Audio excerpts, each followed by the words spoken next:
Today, I want to talk about privacy, and specifically about the economics of privacy. So how much is privacy worth to you? How much money would you take to give up your privacy? If I give you $1, will you give me your home address? What about your phone number? What about the name of your boyfriend or girlfriend? And wife and husband? $1? Is it worth it to you? What is the cost of privacy? How much do I need to give you to buy your privacy? And really, if you think about it, one of the big problems we have in today's world is that we have a very low price for privacy. So most of us are willing to give away our address, our telephone number, our date of birth, our full name, our current location, our preferences in browsers to watch a cat video. That's the price. Oh, look, it's playing with a ball. It's so cute. That's it. And you just sold your privacy. So one of the problems we have is we don't value privacy. Why is it that we don't value privacy? And the reason we don't value privacy is because we don't feel the violation of privacy immediately. It's a delayed effect, right? So a delayed effect is something that in psychology is a really big problem for behavior adjustment. You know? Like, if your dog pees on the carpet, you have to go no immediately. You can't go no 45 minutes later, because the dog's like, what? What did I do? What's going on, right? And the thing with privacy is if you lose your privacy today, and you don't notice until months later, or maybe never, because the effect is very small. It's like a tiny, tiny micro violation of your privacy. And that's the currency of the internet today. The internet works on the currency of micro violations of privacy that we are all quite happy to spend. And so do you notice? You watch the cat video. It is very satisfying. It's a very cute cat. You gave away a bit of your privacy. And at the same time, you lost a tiny bit of democracy, a tiny bit of freedom, a tiny bit of self-determination, a tiny bit of autonomy, a tiny bit of all of the important institutions of civilization just died, just a tiny bit. But the cat video was really fun. And so you don't make that connection. You don't make the connection that your micro violation of privacy puts some populist asshole dictator one step closer to getting elected in your country, because they're harvesting that data to feed you propaganda, and you don't notice your democracy died just a tiny bit because you're too busy watching the cat. We don't have a market for privacy, but the market for privacy does exist. We're not aware of it. Privacy does have a cost. And there's also the other side of the coin, which is even more important to understand, which is what is the cost of violating someone's privacy? How much does it cost to learn everything possible about someone? Having a conversation recently on the Let's Talk Bitcoin show with some of my co-hosts about this very topic, and we were talking about Snowden's documents and how he gave us an idea of the cost of collecting every piece of information that you generate. Everything that's on your laptop hard drive, everything that's on your phone, everything that goes through your internet connection, everything you say to your Alexa, Siri, Google, whatever, everything that is spoken in front of a microphone that is turned on even though you think it isn't, everything that is seen in front of a camera, and the cost of storing and collecting that data forever, just in case. Just in case 10 years from now someone wants to go back and see what you were saying at that very moment. And what you were saying was, "Aw, that cat is so cute." And that may well be used against you, right? What if there's a dog dictatorship in the future, and anyone who has cat affiliations is a hostile enemy of the state that will be used against you. Okay, well, maybe it's going to be more serious than that. Maybe you expressed a political opinion to your uncle in the room while Siri was recording. Who knows, right? And what is the cost of violating your privacy? Snowden estimates that the total cost to record everything that ever happens in your life is about $1 a day. $1 a day. So for 7.5 billion people, that's about $7 billion a day. It's not enough. It's not a very high cost. It means that governments with certain capabilities can do this pretty much continuously for pretty much the entirety of human population. And this is a very big change. Just 40 or 50 years ago, if you wanted to do surveillance, you had to send a crew of thieves into the Watergate Hotel and plant microphones in the ceiling, for example, just to use a random example, right? It costs maybe $2,000 or $3,000 a day to do surveillance on one person. You literally had to park a van outside their house, had to break in and put microphones in, had to record their telephone calls on expensive tape, and you had to have human beings listen to it. So over the past 50 years, we've gone from a situation where it costs maybe $2,000 or $3,000 a day to do comprehensive surveillance on someone, and it's not that comprehensive, to less than $1 a day today to do really comprehensive surveillance on someone. That's terrifying. And when you read and learn this information, what Snowden tells us and what we learn about the surveillance capabilities of superpowers like the United States, it's almost like you want to give up, right? It's like, what's the point? What's the point of even trying to maintain privacy in a world where it's so cheap and so easy to record everything I've ever done, ever? I'll just give up. Don't give up. This is where we need to start looking at the broader economics of privacy and start thinking about this in terms of game theory, in terms of symmetry and asymmetry. So surveillance has become commoditized. The cost to do surveillance has dropped dramatically over the past 50 years, but something magical happened 10 years ago. 10 years ago, cryptography found an application. Now, there were some people in the world who were very interested in cryptography before 2009. We call those people geeks. I was one of them. Nobody else was interested in cryptography. Now, a lot of people are interested in cryptography primarily because they think that that cryptography gets them a Lamborghini if they hold on to it long enough. But the bottom line is, we are now looking at the broadest application of cryptography that has ever happened in civilian, in consumer hands, ever in the history of technology.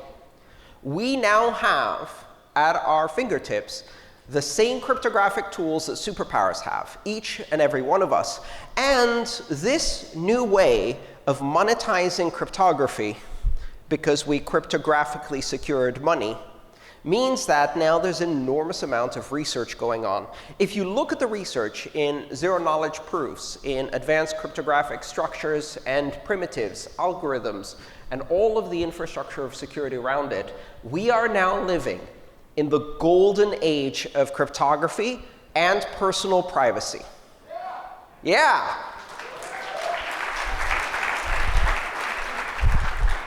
So you may feel like giving up, but don't give up yet. Because one of the important things we have is the ability to apply this technology asymmetrically. Sure, it costs $1 a day to do surveillance on me as an individual if I have allowed all of my devices to be compromised, and I am quite comfortable to exchange privacy for convenience. I have the privilege and comfort of doing that because I live in a country, or spend most of my time in a country, where the dictator isn't currently trying to kill me for my political opinions. Most people in the world don't share that great fortune. So maybe they're a bit more motivated to preserve privacy. Maybe they see the response of losing democracy faster than I do or other comfortable Americans and Europeans do.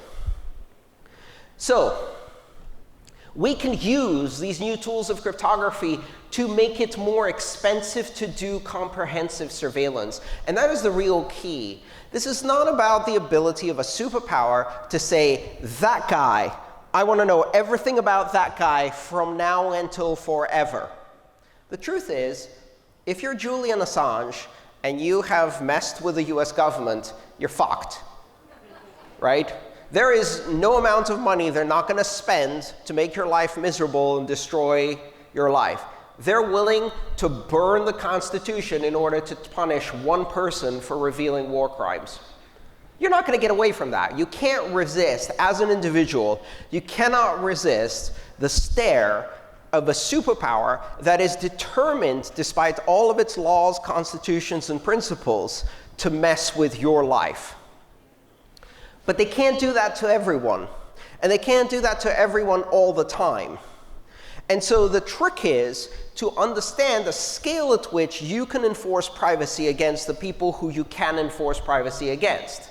So the question is, OK, maybe the NSA can know everything about me if they choose to do so.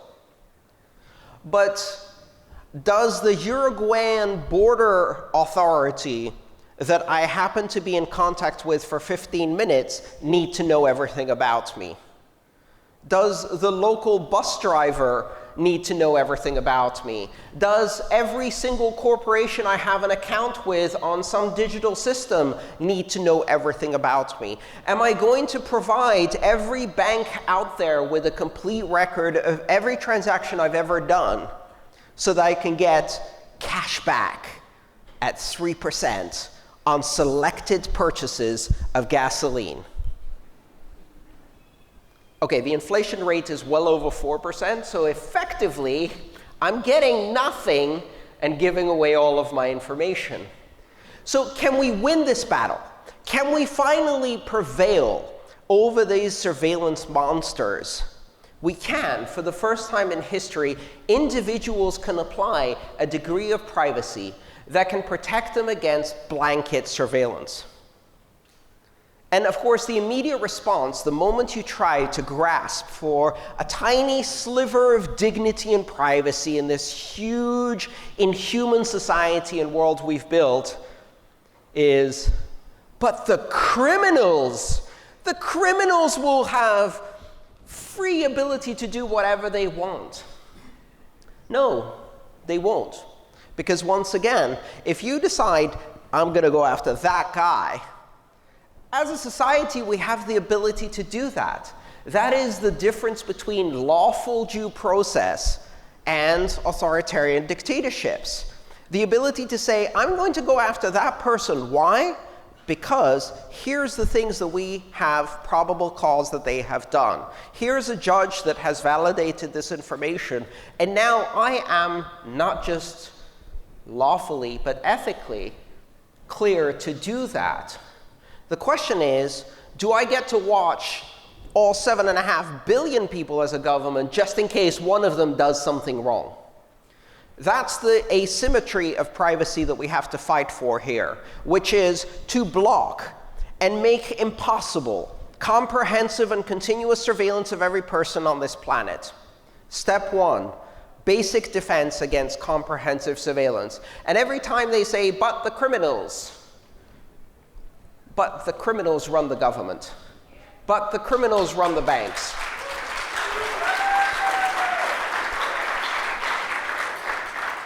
Step one, defense. Step two, offense. Because fuck it, if we're not going to have any privacy, why should these motherfuckers have any privacy? WikiLeaks was just the start. Right now, they think they've got a pretty good deal. They're putting facial recognition on every camera out there, and they're trying to use that kind of technology to watch us all. But they don't understand the math.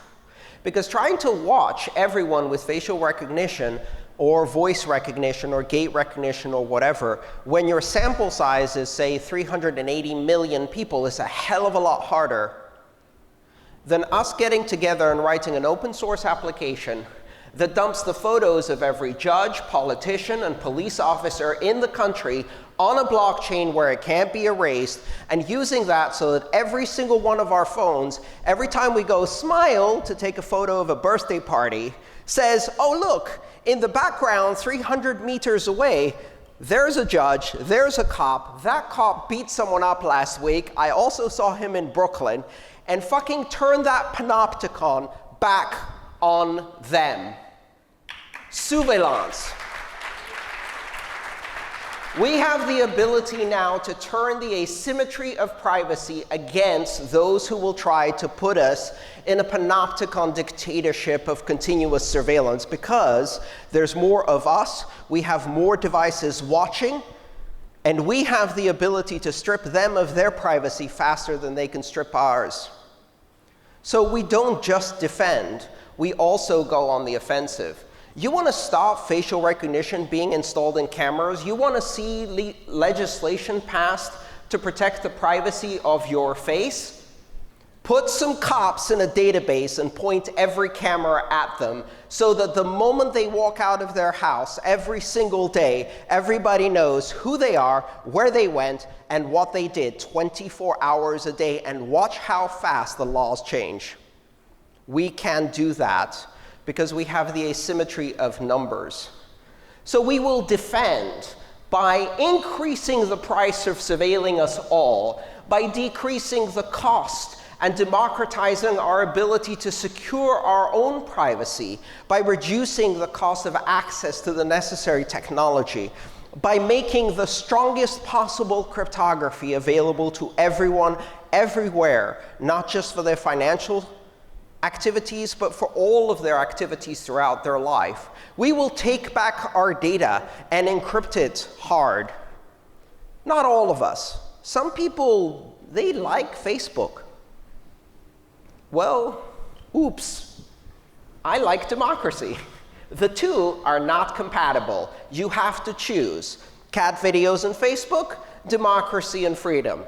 One or the other. You can't have both. Once you realize that, you start making better choices. Some people will not make the right choices. The question is not whether everyone will make the right choice, or whether everyone will take advantage of the opportunities, or everyone will secure their freedom, or if they will walk like sheep to the slaughter. The question is, what are you going to do? What are you going to do? What are you going to do today, tomorrow, in every choice you make? Every time you have a conversation with your relatives and you tell them, I like that you're using WhatsApp. It makes a good connection between us. Now let me tell you about how to use Signal instead. Because fuck Facebook. Right? How many people in this room are using WhatsApp right now? Take that shit off your devices. It spies on everything you do, and it's not just Facebook. I'm not just picking on one company. They're just a symbol for the erosion of privacy that we give up in order to get a cat video and lose our democracy in the process. Teach your relatives, teach your kids, teach your parents how to secure their own privacy. Teach them how to use applications that protect and enhance their privacy instead of sacrificing it for a tiny sliver of ridiculous online entertainment. Teach them how to take their data back, how to cover their tracks, how to pollute databases with fake information. I have a Wikipedia page. It just happened. I didn't do it. Someone put up a Wikipedia page about me. Almost every single thing on that Wikipedia page is wrong. I am so delighted. I am not correcting any of it. Every now and then, someone tries to make a passport with my face on it to persuade people that I've endorsed an ICO or participating in some kind of pyramid scheme. And they get all of their information for that fake passport off my Wikipedia page, and it's all wrong. And I laugh every time. You can secure your privacy by withdrawing your data from the world. That's one way of doing it. But you can secure your privacy even better by polluting the data that is out there about you with as much junk as possible. If you go into a Starbucks or a coffee shop and they say, "Who is this coffee order for?" Do you give your real name? Really? Why? Why would you do that? Why would you give one more data point about where you were that day and who you are? What's my name? One latte for Montezuma. Yep, that's my name. My parents were weird. My name's Montezuma, okay? Moving on. Next place, what's your name? Robert. Next place, what's your name? John. I have 1,000 different names in 1,000 different circumstances. I'm not telling the bus driver or the taxi driver or the hotel receptionist what my real name is. Why should I? I spread as much disinformation as possible in all of my daily activities, and you should too. The only time I give information that is truthful is on the little form that says at the bottom, "Under penalty of perjury, I swear that all of the above information is true." And yes, it is. That's the only time. Every other time, it's all junk. Think about it. It's the asymmetry of information again. We feed these databases every day. Let's feed them garbage. You know, criminals figured this out a long time ago, which is why criminals do privacy better than we do. For the most part, criminals have always had privacy, mostly because they get their own banking license or a parliament seat. You can afford to buy privacy if you have expensive lawyers, if you have expensive accountants, if you can create companies to shield your activities. Privacy has become a commodity. And as a commodity, it's gotten more and more and more expensive to achieve. There is inflation in the cost of privacy. Your purchasing power of privacy has been reduced. Buying privacy in the physical world requires both education, effort, and money in order to do. I can afford to buy privacy, and I buy it every year. Just like I buy health insurance and life insurance, I buy privacy, and I buy it with lawyers and accountants and a lot of personal work. Now, the trick is, can we take technology and use it to democratize and lower the cost per unit of privacy until we can make it easily affordable for every person in the world to be able to buy a tiny little slice of privacy and stack it up all together until we break the systems of universal surveillance, because that's what we must do to save our democracies, is break the systems of universal surveillance by democratizing and reducing the price and cost of privacy. Bitcoin is just the first step. It achieves that in financial systems. We must go beyond. We use Bitcoin to pay for the research and cryptography we need to buy everyone a more secure, more private, more equitable, more free society in the future. But it comes down to every single one of us making a choice today about what we will do, and also about what we will tell all of our relatives. Buy yourself some privacy today, and when you're done with that, start getting ready to attack the privacy of those who want to destroy ours. Thank you.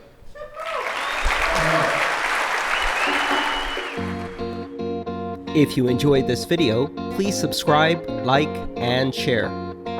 All my work is shared for free, so if you want to support it, join me on Patreon.